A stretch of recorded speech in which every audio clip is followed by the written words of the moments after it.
Emulsion का आज हम लोग बेसिकली क्या लेक्चर नंबर 3 डिस्कस करने वाले हैं। तो चलिए लेक्चर शुरू करते हैं। देखिए बेसिकली हम क्या इमल्शन डिस्कस कर रहे हैं और इमल्शन बहुत ही इंपॉर्टेंट टॉपिक है अपने किससे एग्जाम पॉइंट ऑफ व्यू से 100% चांसेस रहते हैं इससे क्वेश्चन आने के।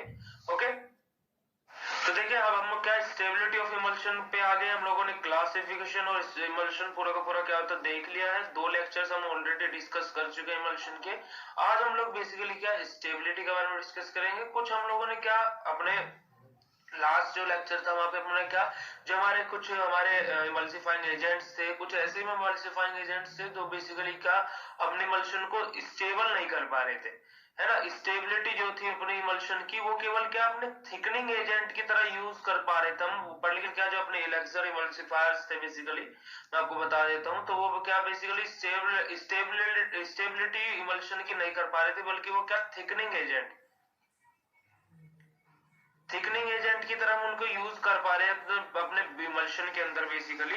और जो उनकी कुछ प्रॉपर्टीज थी मतलब कुछ हद तक, मतलब बेसिकली ऐसा नहीं कि वो 100 आउट ऑफ 100% अपना इमल्शन का स्टेबल कर पा रहे थे, पर लेकिन स्टेबल करने 100 आउट ऑफ 100 नहीं कर पा रहे थे, पर लेकिन कितना कर पा रहे थे, लगभग 5% टू 10%, बस इतना ही अपने 10% अपने इमल्शन को वो बेसिकली क्या स्टेबल कर पा रहे थे।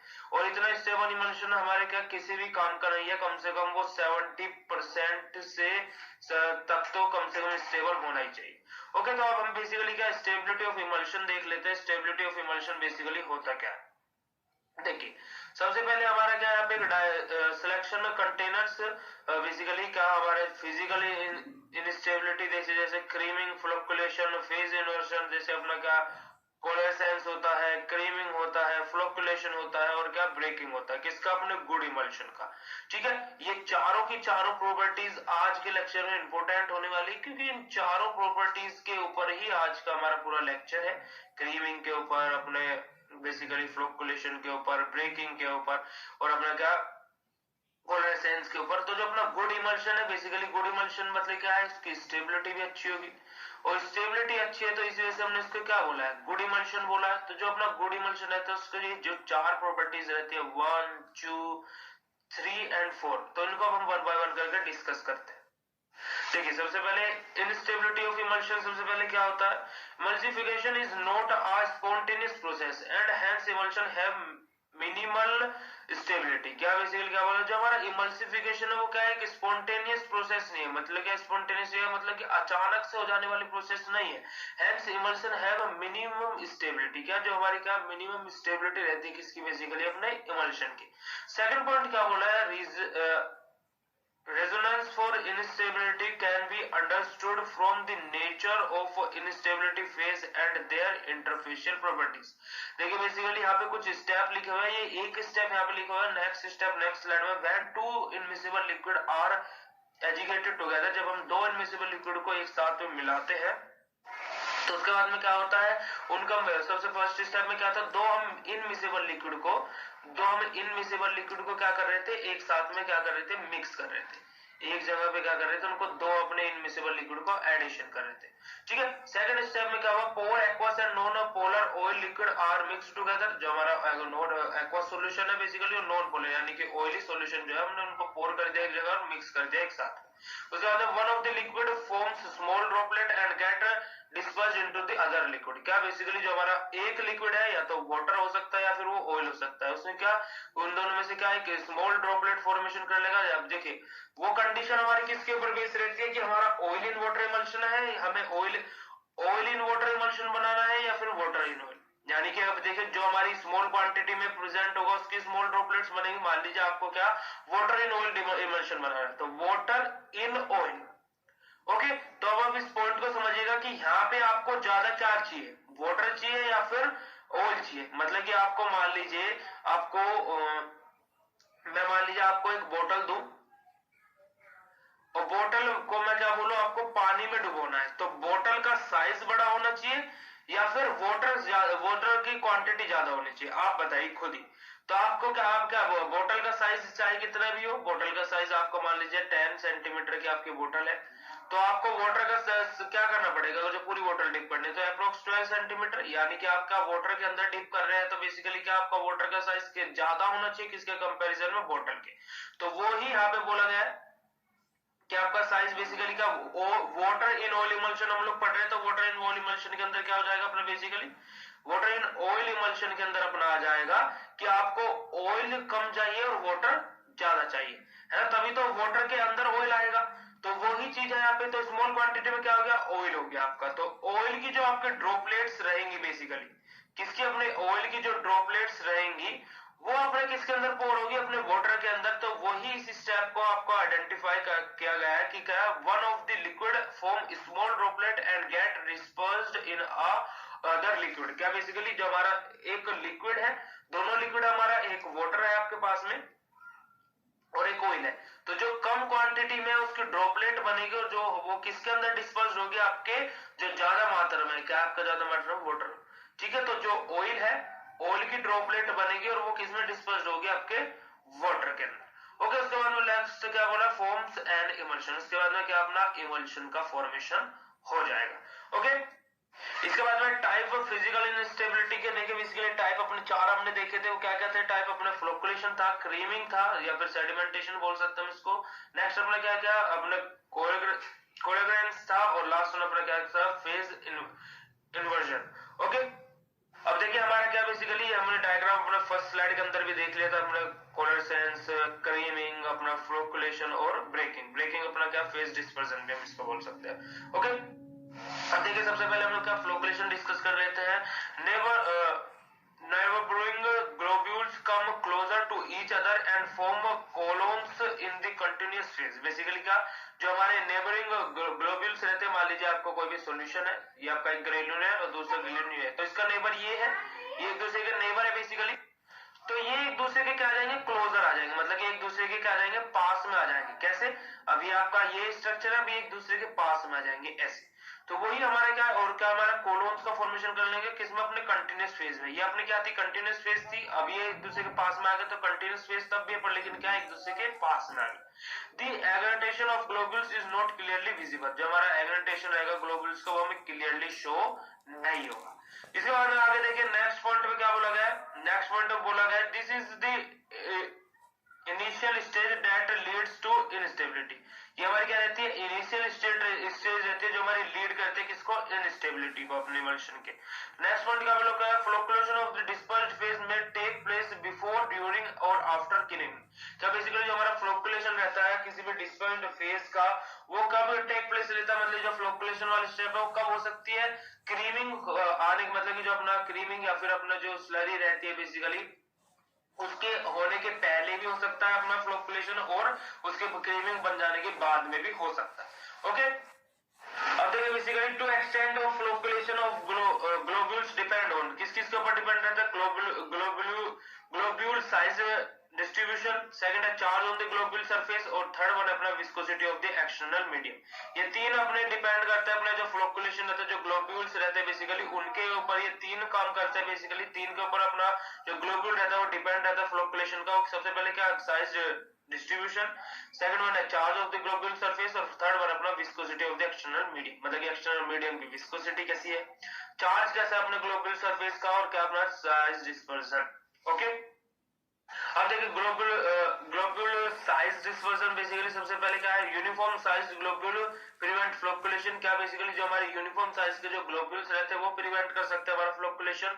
नेक्स्ट हमारा क्या मतलब बोला गया है, this can be achieve by the proper size reduction process. Basically जो हमारा ये अचीव हो सकता है, मतलब कि प्राप्त हो सकता है जो हमारा ग्लोबुलेशन है बेसिकली वो किसी प्रॉपर साइज रिडक्शन प्रोसेस के द्वारा, मतलब क्या कंटिन्यूअसली साइज रिडक्शन होता जा रहा है, साइज कम होता जा रहा है। ओके, अपना क्या है, charge on the globule surface, ठीक है। तो बेसिकली इसमें फर्स्ट पॉइंट क्या लिखा है, charge on the globule exist repels a force with the neighbouring globules. देखिए बेसिकली क्या, जो अपने नेबरिंग ग्लोब्यूल्स थे बेसिकली जो एक दूसरे के नियर बाय आ जा रहे थे, मतलब कि वो क्या थे, दूर दूर थे एक दूसरे से पहले तो, और फिर क्या बेसिकली एक दूसरे के नियर आ गए थे। पर लेकिन यहाँ पे क्या बोला इस पॉइंट के अंदर, charge of the globule surface के अंदर बेसिकली, कि जो अपने ग्लोब्यूल्स है बेसिकली क्या करेंगे, जो अपने नेबरिंग ग्लोब्यूल्स है बेसिकली क्या रिपल्सन फोर्स अप्लाई करेंगे, मतलब कि अगर जो इधर मूव कर रहा है तो ये इधर मूव करेगा, है ना। तो ये क्या रिपल्सन मतलब कि अट्रैक्शन फोर्स है, रिपल्सन फोर्स मतलब एक दूसरे से दूर जाएंगे, तो वहां पे क्या एक चार्ज जनरेट हो सकता है। सेकंड वन अपना पॉइंट में क्या बोला, this can be achieved by using ionic emulsifying agent electrolyte. Basically क्या, जो हमारे ग्लोबुलर चार्ज सरफेस है बेसिकली, ये हमारे दो चीज से अचीव हम कर सकते हैं बेसिकली, इसको प्राप्त कर सकते हैं। एक तो अपने आयनिक इमल्सिफाइंग एजेंट्स के थ्रू, एक तो अपने आयनिक इमल्सिफाइंग एजेंट्स के थ्रू, और सेकंड वन अपना क्या है, इलेक्ट्रोलाइट्स के थ्रू।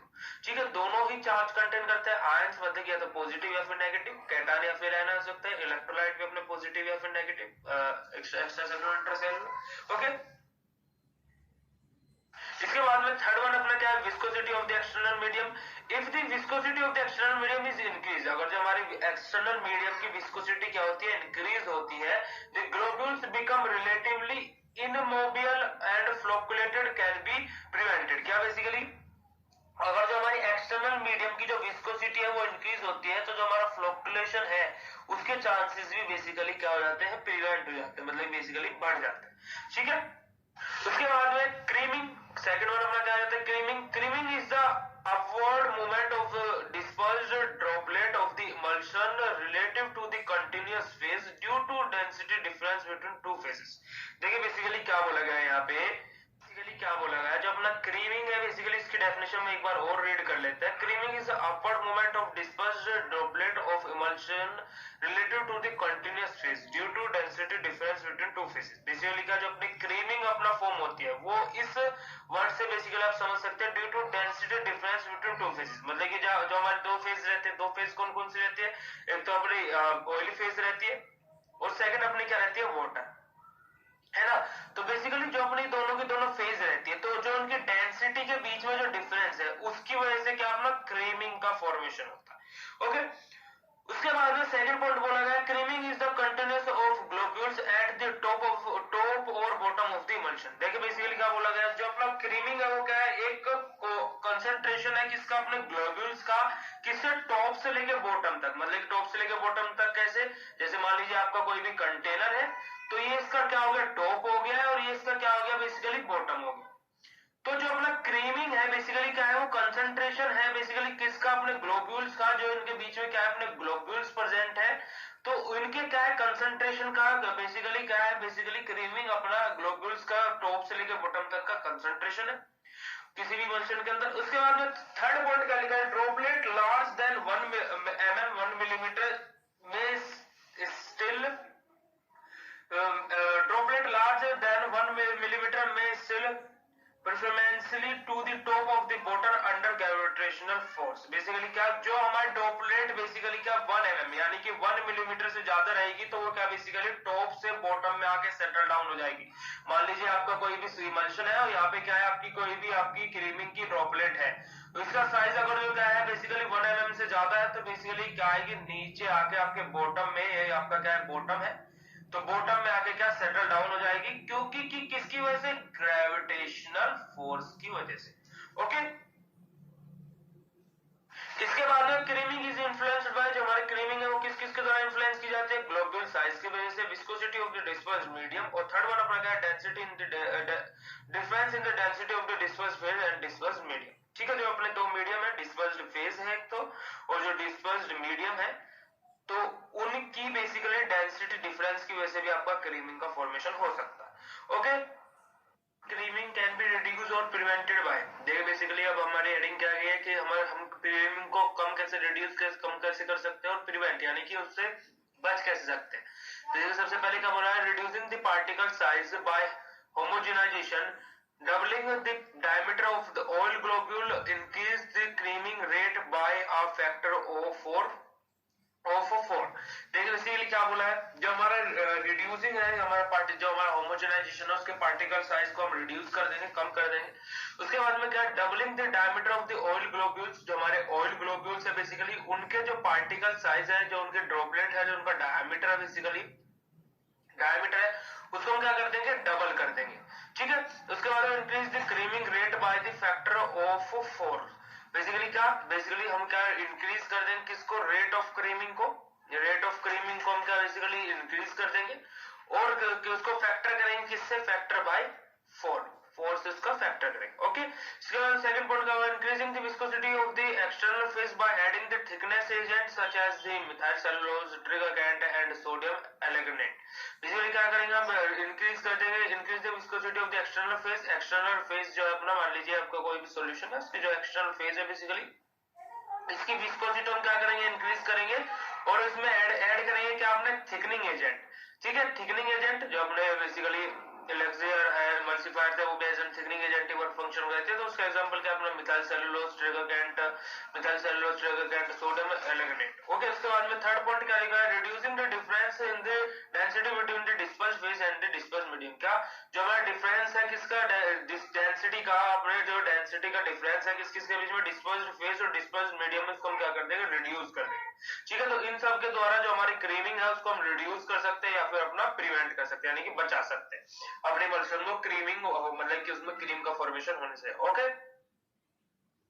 हमारा थर्ड हमारा पॉइंट आ गया क्या, हमारा कोलिसेंस। बेसिकली हमने दो पॉइंट डिस्कस कर लिया, क्रीमिंग और फ्लोकुलेशन। तो कोलिसेंस अपना क्या, एग्रीटेशन, कोलिसेंस और ब्रेकिंग। ठीक है, एग्रीटेशन क्या रहता है, basically depressed particle come through but do not fuse. Basically क्या, जो हमारे डिस्पर्स्ड पार्टिकल रहते हैं वो हमारे कम थ्रू, मतलब बेसिकली अपने सॉल्यूशन के अंदर जो अपने डिस्पर्स्ड पार्टिकल रहते हैं बेसिकली वो आएंगे तो पर, लेकिन क्या वो उनमें फ्लोक्यूल्स नहीं बनेंगे, फ्लोक्यूल्स यानी गुच्छे नहीं बनेंगे। बेसिकली ये क्या क्या हमारा, ये क्या प्रोसेस हमारी, या फिर ये फॉर्म हमारी क्या कहलाती है, एग्रीटेशन। उसके बाद कोलेसेंस क्या कहलाती है, in the coalescence is the process by which the emulsified particles which emulsified particles. Basically क्या ये क्या बोला है, ये हमारी एक प्रोसेस है हमारी कोलेसेंस, जिसके अंदर जो हमारे क्या इमल्सिफाइड पार्टिकल्स हमारे इन्वॉल्व रहते हैं। ठीक है, इसके बाद this type of closed pack indicate greater cohesion which lead to coalescence. Basically क्या, ग्रेटर कोहेसन फोर्स, मतलब क्या कोलेसेंस ग्रेटर, जो हमारी पैकिंग अरेंजमेंट रहता है हमारे इमल्शन का, उस टाइप पे जो अपना कोहेसन फोर्स हमारा, तो जितना ज्यादा ग्रेटर रहेगा तो वही हमारा क्या कोलेसेंस को लीड करता है, यानी कोलेसेंस का वही कारण रहता है। ओके, इसके बाद में फेज 4 अपना क्या जाएगा, मतलब कि फोर्थ स्टेप अपना क्या जाएगा, फेज इन्वर्जन। इसको हम क्या ब्रेकिंग भी बोलते हैं फेज इन्वर्जन को। This involve the change of emulsion type from oil water to water and oil और विस्कस और वाइस वेरिस। देखिए बेसिकली क्या बोला है, ये हमारा जो फेज इन्वर्जन है ये कारण रहता है, मान लीजिए आपको क्या ऑयल इन वाटर इमल्शन बनाना है, आपने पूरी प्रोसेस वही की है। ठीक है, आपने प्रोसेस अप्लाई की है पूरी की पूरी ऑयल इन वाटर इमल्शन की, पर लेकिन अगर जो फेज इन्वर्जन आ जाएगा आपका, तो ये ऑयल इन वाटर क्या फॉर्मेशन हो जाएगा, वाटर इन ऑयल आपका फॉर्मेशन हो जाएगा। ओके, जबकि आपको नहीं चाहिए था, आपको चाहिए था ये हमारा क्या है, फेज इन्वर्जन की वजह से क्या बन गया, oil in water, oil in water से क्या बन गया, वाटर इन ऑयल। इसके बाद when we intended to prevent one type of emulsion, say oil in water, and if the final emulsion turn out to be water in oil, it can be termed as a single sign of instability। जो हमारा वही बोला गया है, जो हमारा basically हमें क्या चाहिए था, ऑयल इन वाटर इमल्शन चाहिए था, वो बन क्या गया, वाटर इन ऑयल इमल्शन बन गया। तो बेसिकली क्या है, हमारा जो हमारा साइन है किसका है, इनस्टेबिलिटी का साइन है। ठीक है, इसके बाद में सेल्फ इमल्सिफिकेशन का है by dilution with the continuous phase. क्या जो हम डाइल्यूशन कर रहे हैं किसके द्वारा, कंटीन्यूअस फेज के द्वारा। देखिए हमारे कोई भी इमल्सन है उसको हम क्या डाइल्यूशन कर रहे हैं किसका, अपना कंटीन्यूअस फेज के द्वारा। ये डायग्राम आपको ड्रॉ कर लेना है। ओके, फेज इन्वर्जन देख लेते हैं। देखिए फेज इन्वर्जन आपको डायग्राम में दिख रहा होगा by the changes of temperature और कंप्रेशन। कंप्रेशन और टेंपरेचर के चेंजेस की वजह से हमारे फेज इन्वर्जन आ सकता है। डायग्राम आपको ड्रॉ कर लेना है। ओके, तो हमने फेज इन्वर्जन अपना कंप्रेशन अपना बेसिकली फेज इन्वर्जन, क्रीमिंग, हमने सब चीज देख लिया। जो अपने 4 तरीके के हमारे होते हैं वो हमने 1 बाय 1 करके देख लिया है। ओके, तो आज का लेक्चर हमारा यहीं पे खत्म हुआ।